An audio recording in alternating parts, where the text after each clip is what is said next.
Daaw Demba waxoon nañ leen bi mu nekkee Damel mu nekkoon juróom-benneelu Damelu Kajoor ni mu sone la woon waa Kajoor noot leen ba waxoon naa leen ni leen bi mu doonee Damel maanaam da doon tere fuddutu da doon tere xorom ku jëfandikoo xorom ndax nee na lu neex lu saf buur rek ko war a jëfandikoo doon tere tamit ku am soxna rek nga daloo ko déedéet soo mosaan am soxna moom mooy nekk ak soxna si ba mat weer dool la ko jox ndax nee na loolu buur rek moo ko yellool teg si tamit yàpp wata boor muy yàpp wu bees nee na buur rek moo ko war a lekk kenn du ko lekk foofu jamono jooju maanaam ñoom yàpp wu xubb la ñuy lekk muy yàpp woo xamante ni nekkul wu bees ginnaaw bu mu jëfee loolu mu dem ba bëgg a sàkkal pexe ñi nga xam ñoo ko faloon muy mag ña fa nekkoon rawatina Kocc Barma mi nga xamante ni bokk na li tax mu falu ginnaaw bi am mag muñ doon wax Cee Njaay mu ni Cee Njaay dag may fàttal Kocc Cee Njaay deful loolu moom Daaw Demba mu faat Cee Njaay waa Kajoor nag mer daan ni kii wax ak moom jot na ginnaaw loolu ñu woote am ndaje daan ni Daaw Demba mi lim def ëpp na léegi nag nañ xool pexe moo xamante ni danañ def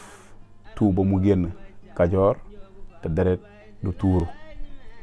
maanaam daal ñu def ak lépp ci dal te loolu Kocc moo ko jiite woon ginnaaw loolu ñu waxtaan seen biir donte bu Tabaski mosaana jot Daaw Demba tant que ñëwul duñu julli si kon islam lu yàgg la Sénégal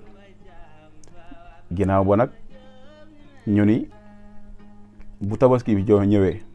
ci lañ koy doog a waxee ni ko maanaam ci njëkk mu daal di génn Kajoor ba ñu demee ba Tabaski jot ndax Tabaski mosaan jot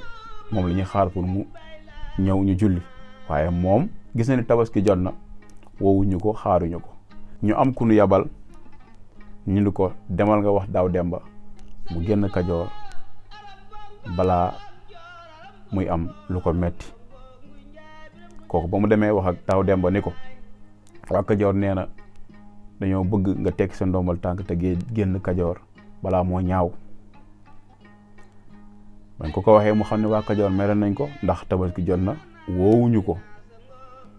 tegu ci baat mu génn fekk ni Maajoor Fatim Gollo nekk doom ci moom nga xamante ni daf koo génne woon ndax Maajoor daa ñëwoon ci jamono yi nga xam Daaw Demba moo nekk Damel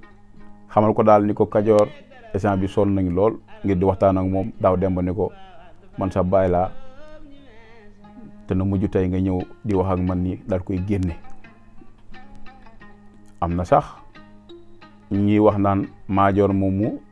jàppante na ak Daaw Demba muy ab xare waaye bu dee ci li ñuy topp loo xamante ni ci sama waajur laa ko gëstoo te mi ngi ko jële ci les cahiers de Yoro Buli Jaw mi nga xamante ni moo def les Damel di Kajoor gisuñu mu bind ko ci kon foofu am na wuute waaye histoire moo demee noonu ku nekk ak li la doy waaye bu dee li nga xamante ni daal gëstu nañ ko Maajoor moomu ginnaaw bi nga xamante ni génne woon nañ ko te Daaw Demba ko génne woon bi ñuy def pexe ba génne Daaw Demba moom la ñu woo waajal ko bi ñu génnee Daaw Demba Maajoor ñëw falu nekk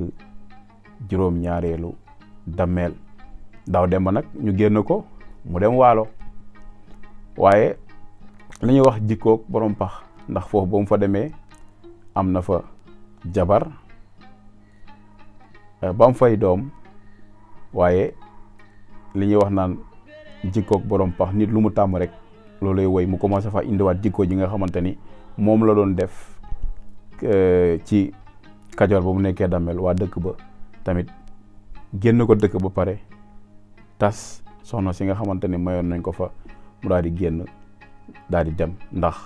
jikko ji nga xamante ni yoroon na ko Kajoor moom la bëggoon a ñëw imposer ko foofu noonu waaye doxul ñu génne ko foofu. kon Daaw Demba foofu la mujjee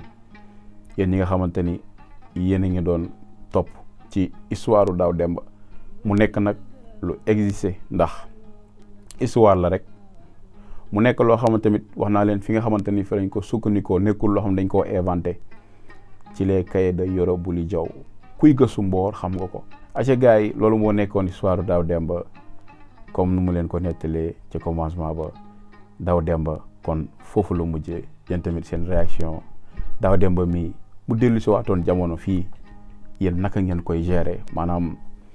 fi mu mujjee da ngeen koy génne wala da ngeen koy jëflante ak moom ndax yaakaar naa ne kon dina bëri ñoo xamante ni mooy njëkk siyaar seen soxna yi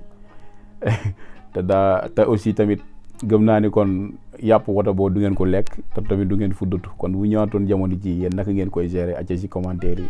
te boo leen commentaire ba pare yéen ñi doog a dëgg ci sama TikTok abonné wala sama YouTube ngeen abonné muy Doss moo nekk ci description bi